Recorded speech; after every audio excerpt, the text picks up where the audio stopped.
옛날 아주 먼 옛날 프랑스의 깊은 숲속에는 많은 이들에게 알려지지 않은 마법사가 살고 있었습니다. 그의 이름은 마비엘이었으며 그는 천년이 넘는 세월 동안 이 숲을 지키고 있었습니다. 마비엘은 자연을 사랑하고 동물들과 이야기하며 숲을 평화롭게 유지하는 것을 그의 사명으로 삼았습니다. 하지만 숲 깊숙한 곳, 아무도 모르는 비밀을 간직한 채 오래전 잃어버린 왕국이 숨겨져 있었습니다. 이 왕국은 한때 프랑스의 번영을 이끌던 큰 왕국이었지만 질투와 탐욕에 찬 다른 왕국들에 의해 공격을 받아 마침내 마법의 숲속으로 사라져버렸습니다.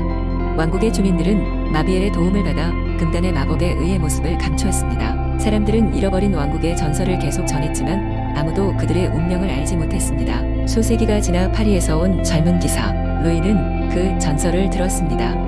그는 모험심과 용기를 가득 품은 청년으로 진실을 밝히고 싶어졌습니다.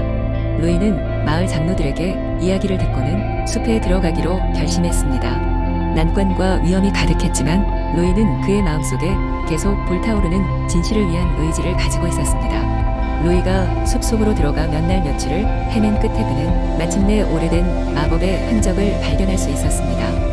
그가 가는 길 곳곳에 이상한 기호들과 오래된 신화 속 생물들이 그를 이끌었습니다. 그는 마침내 마비엘의 집에 도달할 수 있었고 그곳에서 마비엘과 처음으로 마주쳤습니다. 마비엘은 루이의 순수한 마음과 용기를 보고 그에게 오래된 왕국의 비밀을 알려주었습니다. 왕국은 진정으로 합당한 자가 나타날 때까지 모습을 드러내지 못한다는 비밀의 마법에 걸려 있었습니다.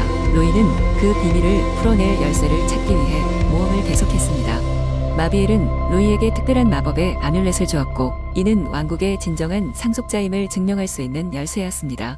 루이는 숲의 심연에서 왕국으로 향하는 길을 찾았고 정말로 왕국은 그 위엄을 가진 모습으로 재현되었습니다. 그는 왕국의 진실을 드러내고 그곳의 주민들을 다시 세상의 빛으로 인도했습니다. 결국 루이는 그들 사이에서 새로운 지도자로 인정받고 왕국은 다시금 번성하기 시작했습니다. 마비엘은 각기 다른 시대에 여전히 숲을 지키며 강력한 마법으로 왕국과 숲을 보호했습니다. 그리고 루이는 왕국의 새로운 역사를 쓰기 시작했으며 그의 이야기는 지금까지도 전설로 남아 있습니다. 두 번째 이야기, 옛날 옛적 프랑스의 깊은 숲속에는 아름다운 마녀 엘로디가 살고 있었습니다. 엘로디는 어린 시절부터 자연의 마법을 배우며 숲에서 자랐습니다. 그녀의 집은 거대한 떡갈나무 안에 숨겨져 있었고 집 주변에는 각종 마법의 허브와 꽃들이 만발하여 영롱한 향기를 내뿜고 있었습니다. 엘로디는 그저 자신의 숲을 지키며 조용히 생활하는 것을 원했지만 그녀의 아름다움과 뛰어난 마법 실력 때문에 주변 마을 사람들의 관심을 피할 수 없었습니다. 사람들은 그녀를 숲속의 아름다운 마녀라 부르며 두려움과 경외심을 동시에 가지고 있었습니다. 어느 날 가까운 마을에 젊은 청년 루카스가 엘로디의 숲으로 들어오게 됩니다. 그는 마을에서 가장 용감하고 지혜로운 젊은이였으며 오랫동안 엘로디에 대한 이야기를 들으며 그녀를 만나고 싶어 했습니다. 루카스는 숲에서 길을 잃었고 해가 저물어 가자 점점 불안해졌습니다. 그때 숲속에서 은은한 빛과 함께 엘로디가 나타났습니다. 그녀는 부드러운 목소리로 루카스를 안심시키며 집으로 안내했습니다.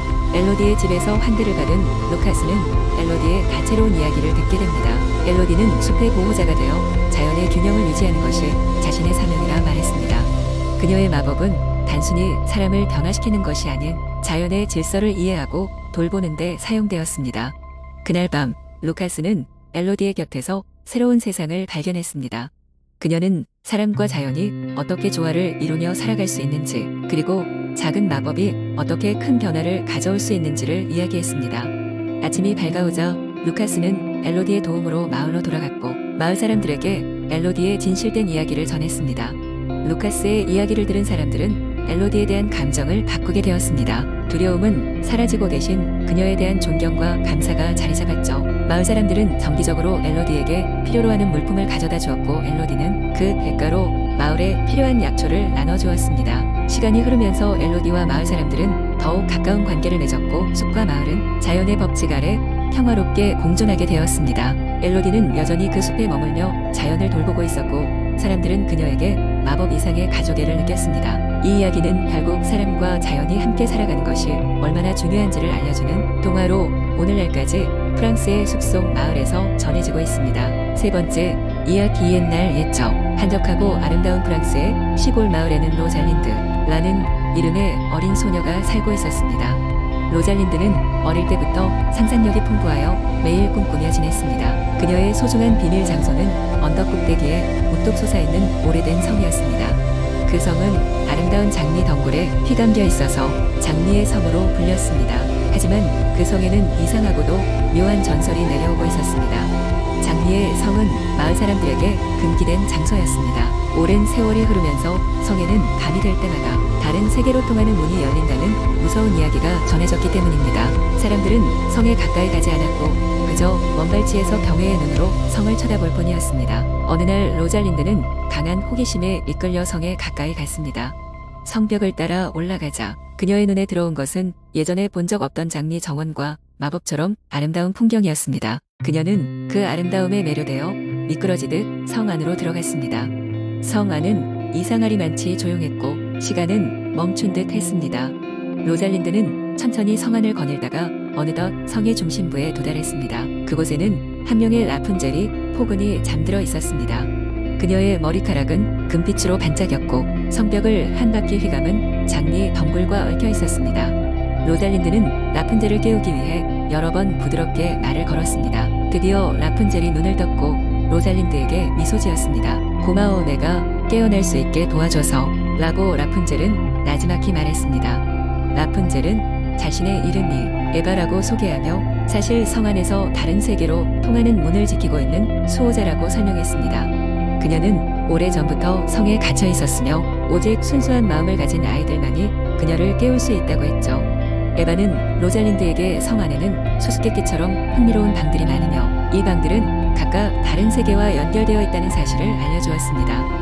로잘린드는 에바의 안내로 여러 문을 통과하며 신비로운 장소들을 탐험하기 시작했습니다. 때로는 하늘을 나는 새들과 함께 날아다니기도 했고 때로는 바다 밑을 유영하며 신기한 바다 생물들과 친구가 되기도 했습니다. 로잘린드는 모험을 통해 용기와 지혜를 배우게 되었고 에바와도 깊은 우정을 쌓게 되었습니다. 그리고 마침내 돌아와야 할 시간이 왔을 때 에바는 로잘린드에게 특별한 장미꽃 한 송이를 선물했습니다. 그 꽃은 그들이 함께한 시간의 증표였고 로잘린드가 언제든지 성을 다시 방문하고 싶을 때 사용할 수 있는 마법의 열쇠였습니다. 로잘린드는 집으로 돌아왔지만 그 모험은 평생 잊히지 않았습니다. 그녀는 자라는 동안 다른 아이들에게 자신의 모험담을 이야기하면서 성에 관한 전설은 다음 세대에도 계속해서 이어지게 되었습니다. 그리고 로잘린드가 할머니가 되었을 때 자신의 손자, 소녀들에게 다시 한번 장미의 성으로 가는 모험이 시작되리라 약속하며 이야기를 이어갔습니다. 라푼젤과 반전을 품은 장미의 성은 이렇게 끝나지 않는 삶의 모험과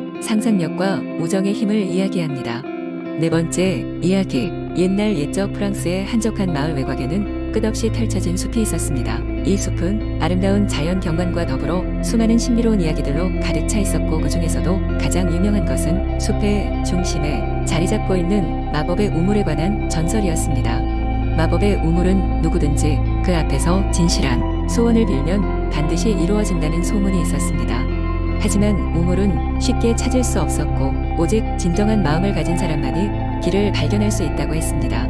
이 마을에 소피라는 소녀가 살고 있었습니다. 소피는 어려서부터 부모님을 여의고 홀로 할머니와 함께 살았는데 할머니마저 병으로 자리에 눕게 되자 소피는 깊은 슬픔에 잠겼습니다. 사람들은 소피에게 마법의 우물에 가보라고 조언했지만 그녀는 그저 전설일 뿐이라며 반신반의했습니다. 그러던 어느 날 밤 소피는 이상한 꿈을 꾸었습니다. 꿈속에서 빛나는 나비들이 길을 안내하며 그녀를 숲속으로 이끌었습니다. 잠에서 깨어난 소피는 꿈이 단순한 상상이 아닐 수도 있겠다는 생각에 용기를 내어 숲으로 들어갔습니다. 숲속에 들어선 순간 소피는 그녀의 앞에 펼쳐진 아름다운 풍경에 놀랐습니다. 드높은 나무들이 햇빛을 가리고 있었지만 그 사이로 비치는 빛은 마치 천상의 선율과도 같았습니다. 숲을 걸으면서 소피는 꿈에서 봤던 나비들을 실제로 만나게 되었고 그 나비들은 그녀를 진정한 사랑과 소망으로 가득 찬 곳으로 인도했습니다. 드디어 소피는 우물 앞에 도착했습니다. 그 우물은 오랜 시간 동안 많은 사람들의 희망과 염원이 담긴 듯한 은은한 빛을 발하고 있었습니다. 소피는 마음속 깊은 곳에서부터 소망을 빌기 시작했습니다. 할머니가 회복하시길, 그리고 우리 마을의 모든 사람들이 행복하길, 소원이 이루어질지 안 이루어질지는 알 수 없었지만 소피의 마음은 이미 희망으로 가득 차 있었습니다. 그녀는 가벼운 마음으로 집으로 돌아왔고 얼마 지나지 않아 마을에 놀라운 변화가 일어났습니다. 우선 할머니의 병세가 호전되기 시작했습니다. 의사조차 기적이라고 믿을 만큼 빠르게 건강을 되찾았고 이 소식에 마을 사람들은 모두 환호했습니다. 더욱이 마을 전역에 걸쳐 사람들의 얼굴에는 밝은 미소가 번졌고 몇몇은 오랫동안 소망했던 일들이 하나둘씩 이루어지기 시작했다고 말했습니다. 소피의 용기 있는 행보는 그녀의 인생뿐만 아니라 마을 사람들에게도 큰 변화를 가져다 주었습니다. 이제 소피의 이야기와 마법의 우물 전설은 더욱 많은 사람들에게 기적과 꿈, 진정한 용기의 상징으로 남게 되었습니다. 마을 사람들은 이 경험을 통해 진정한 소원은 단순히 바라는 것이 아니라 믿음과 사랑으로 이루어진다는 것을 깨닫게 되었습니다. 그리고 숲속 마법의 우물은 오랜 세월이 지나도 여전히 숨겨진 전설로 남아 진실하고 용기 있는 자들의 소원을 기다리고 있습니다.